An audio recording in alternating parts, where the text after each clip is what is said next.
नमस्कार पायनियर्स, स्वागत है आपका पाई जीसीवी ज्ञान चैनल में। आज हम बात करेंगे गॉडहेड नेक्सस, पाई नेक्सस ऑटोनोमस बैंकिंग नेटवर्क और उस सबसे बड़े सवाल की जो पाई नेटवर्क के भविष्य को तय करेगा। क्योंकि जानोगे नहीं तो मानोगे कैसे? क्या पाई सिर्फ एक डिजिटल कॉइन है या ये एक ऐसा एसेट बन सकता है जो असली दुनिया की बैंकिंग, अकाउंटिंग और इंस्टीट्यूशनल फाइनेंस में कोलेटरल के रूप में इस्तेमाल हो सके? यह वीडियो सिस्टम की बात करेगी, आर्किटेक्चर की बात करेगी और उस लॉजिक की बात करेगी जो चुपचाप पाई नेटवर्क के चारों तरफ तैयार किया जा रहा है। अगर आप इस वीडियो को अंत तक समझ गए तो आपको पहली बार यह एहसास होगा कि पाई नेटवर्क के साथ असल में हो क्या रहा है। तो आइए वीडियो शुरू करते हैं। पाई नेटवर्क की असली खोज क्या है? दुनिया में आज तक हजारों डिजिटल एसेट बने, कुछ माइनिंग से, कुछ प्री माइन से, कुछ वेंचर फंडिंग से, लेकिन पाई नेटवर्क ने कुछ ऐसा किया जो इससे पहले कभी नहीं हुआ। पाई नेटवर्क ने मानव योगदान को रिकॉर्ड करने का सिस्टम बनाया। यह सिर्फ माइनिंग नहीं थी, यह सिर्फ एक बटन दबाना नहीं था, यह एक लंबी अवधि का action best labour driven human participation system था। हर दिन लाइटनिंग बटन टैप करना कोई खाली हरकत नहीं थी। यह इस बात का सबूत था कि यह व्यक्ति लगातार स्वेच्छा से नेटवर्क के साथ जुड़ा हुआ है। यह सिस्टम पैसिव इनकम की थ्योरी को तोड़ देता है, क्योंकि यहां आपको कुछ मिलता है तो उसके पीछे आपका समय, आपकी निरंतरता और आपकी पहचान जुड़ी होती है। यही वजह है कि पाई नेटवर्क का हर पाई एक जैसी उत्पत्ति नहीं रखता और यही से कोलेटरल की कहानी शुरू होती है। कंट्रीब्यूशन, रिवॉर्ड और कोलेटरल में फर्क। अब एक बहुत जरूरी बात समझनी होगी, हर रिवॉर्ड कोलेटरल नहीं होता। आपने मेहनत की, आपको कुछ मिला, इसका मतलब यह नहीं कि वह चीज बैंकिंग सिस्टम में गारंटी के रूप में रखी जा सके।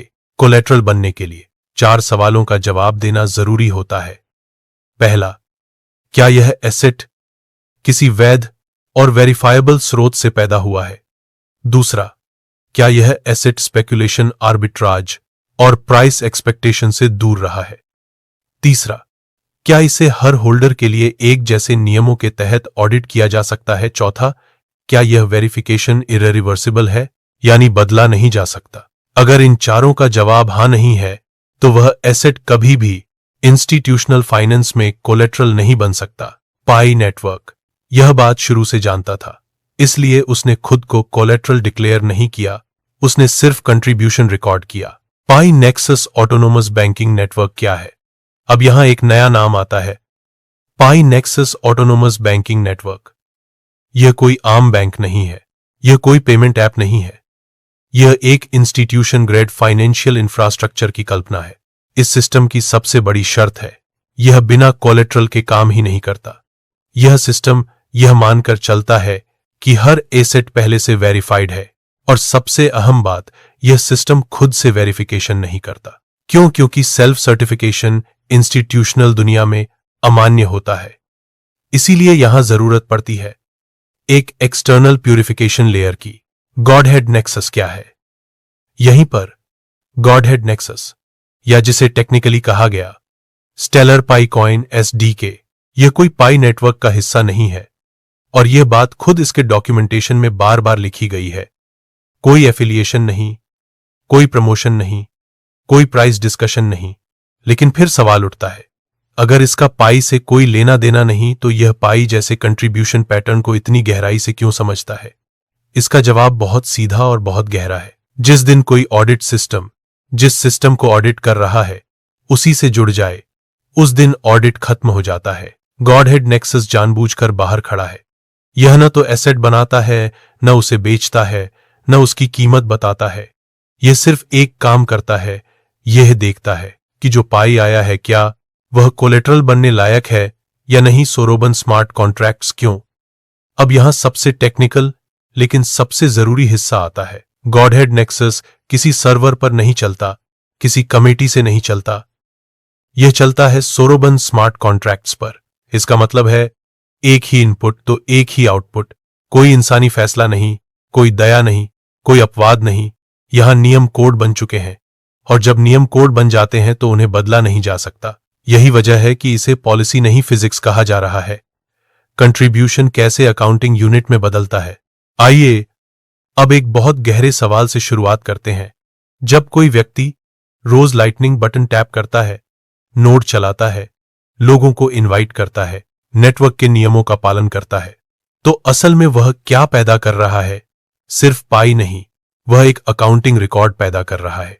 दुनिया की हर बड़ी संस्था, हर बैंक, हर फाइनेंशियल सिस्टम सबसे पहले यही देखता है, रिकॉर्ड। रिकॉर्ड का मतलब यह नहीं कि आपके पास कितना है।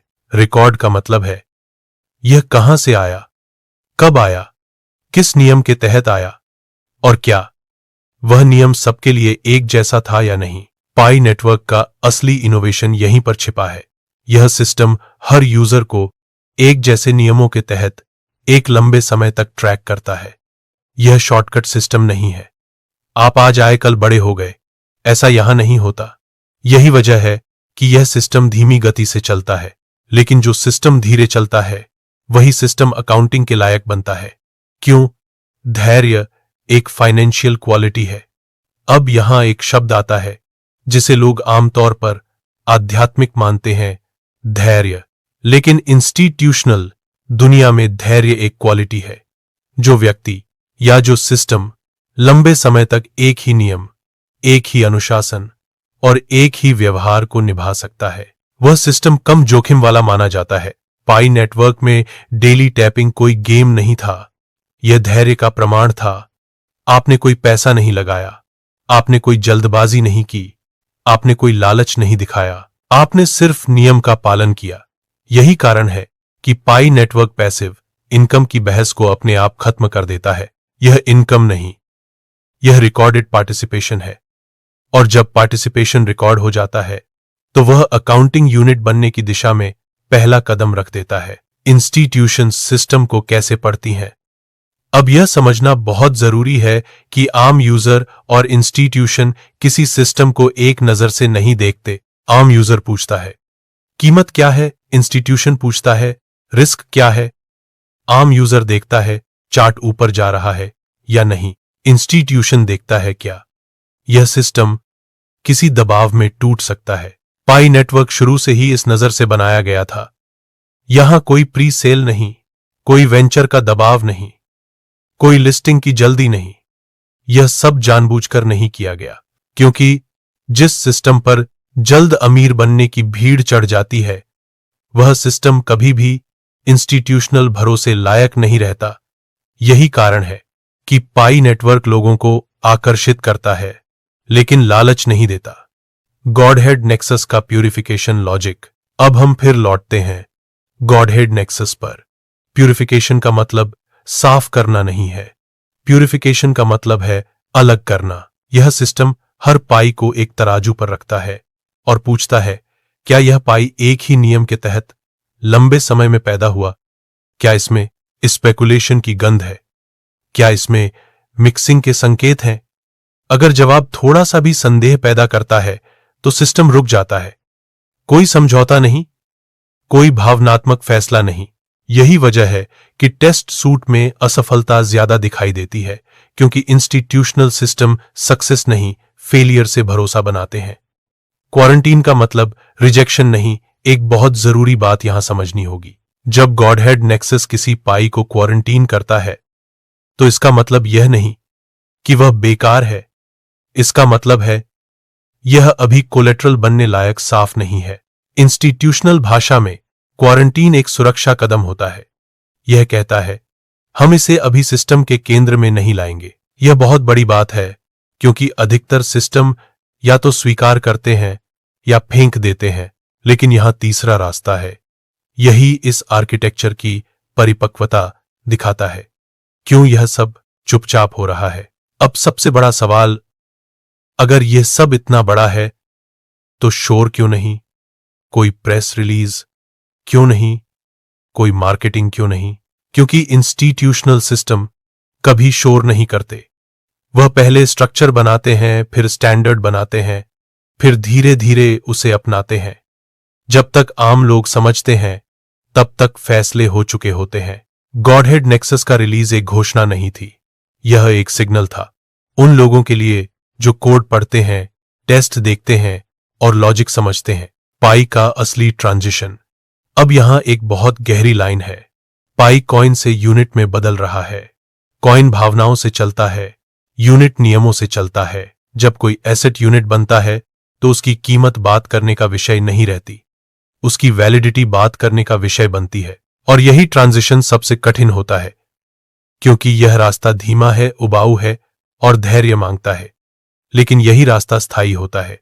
तो दोस्तों, आज हमने समझा कैसे कंट्रीब्यूशन रिकॉर्ड बनता है, कैसे धैर्य फाइनेंशियल क्वालिटी बनता है और कैसे गॉडहेड नेक्सस भावनाओं से नहीं नियमों से काम करता है।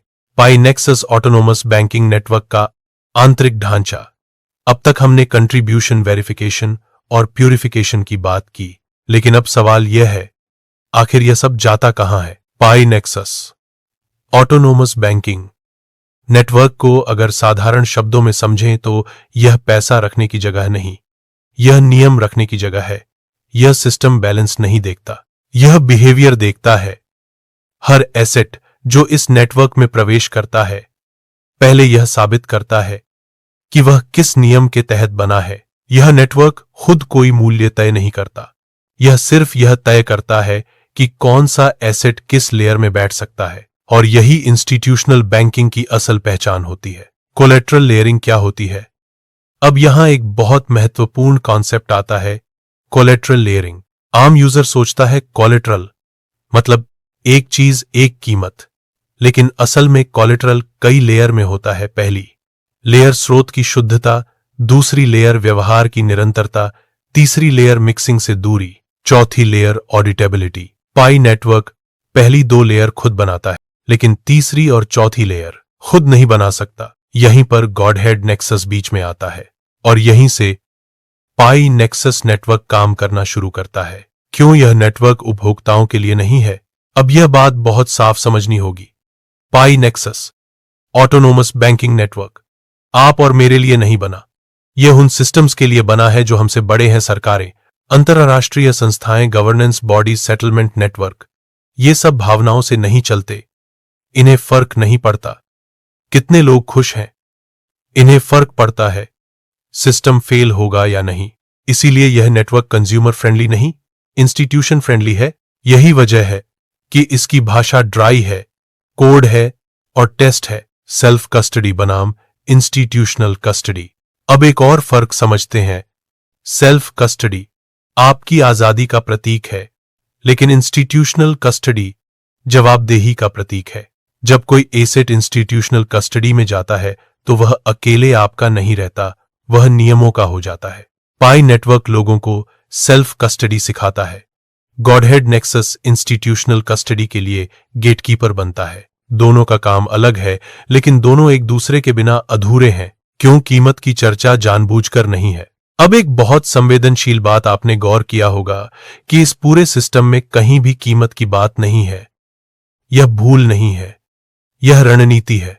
कीमत स्पेकुलेशन को जन्म देती है और स्पेकुलेशन कोलेट्रल को मार देता है। इसीलिए यह सिस्टम पहले वैलिडिटी बनाता है, कीमत बाद में अपने आप आती है। यह वही रास्ता है जो गोल्ड, सरकारी बॉन्ड और रिजर्व एसेट ने अपनाया। गवर्नेंस में पाई की संभावित भूमिका। अब यहां हम भविष्य की तरफ एक कदम बढ़ाते हैं। अगर पाई वेरिफाइड कोलेट्रल बनता है तो वह कहां इस्तेमाल हो सकता है? गवर्नेंस। आज दुनिया की सबसे बड़ी समस्या विश्वास की है। कौन सा डेटा सही है, कौन सा योगदान असली है? पाई नेटवर्क मानव योगदान को डिजिटल रूप में रिकॉर्ड करता है। अगर यह रिकॉर्ड इंस्टीट्यूशन द्वारा स्वीकार कर लिया गया तो यह सिर्फ पैसा नहीं रहेगा, यह निर्णय लेने का आधार बन सकता है। क्यों? यह बदलाव एक दिन में नहीं आएगा। अब एक बहुत जरूरी चेतावनी, जो लोग कल की उम्मीद में आज बेचैन हैं, वे इस सिस्टम को समझ नहीं पाए हैं। इंस्टीट्यूशनल बदलाव धीरे होते हैं, पहले पायलट होते हैं, फिर सीमित उपयोग, फिर विस्तार। यह प्रक्रिया सालों की होती है और पाई नेटवर्क शुरू से इसी टाइमलाइन पर चल रहा है। जो लोग यह सिस्टम नहीं समझ पाएंगे, हर सिस्टम कुछ लोगों को पीछे छोड़ देता है। जो लोग शॉर्टकट चाहते हैं, जो लोग बिना समझे राय बनाते हैं, जो लोग सिर्फ चार्ट देखते हैं, वे इस बदलाव को मिस कर देंगे। लेकिन जो लोग संरचना देखते हैं, नियम देखते हैं और धैर्य रखते हैं, वे समझ पाएंगे कि असली खेल कहां चल रहा है। तो दोस्तों, आज हमने देखा पाई नेक्सस नेटवर्क क्यों आम बैंक नहीं है, कोलेटरल लेयरिंग असल में क्या होती है और क्यों यह सिस्टम कीमत से पहले वैलिडिटी बनाता है। तो दोस्तों, आज की इस गहरी और सोचने वाली चर्चा में हमने पाई नेटवर्क, गॉडहेड नेक्सस और पाई नेक्सस ऑटोनोमस बैंकिंग नेटवर्क के उस पहलू को समझा जिस पर बहुत कम लोग बात करते हैं। तो वीडियो को लाइक जरूर कीजिए, अपनी राय, अपने सवाल और अपनी समझ नीचे कमेंट में जरूर लिखिए। मिलते हैं नेक्स्ट वीडियो में, तब तक के लिए धन्यवाद।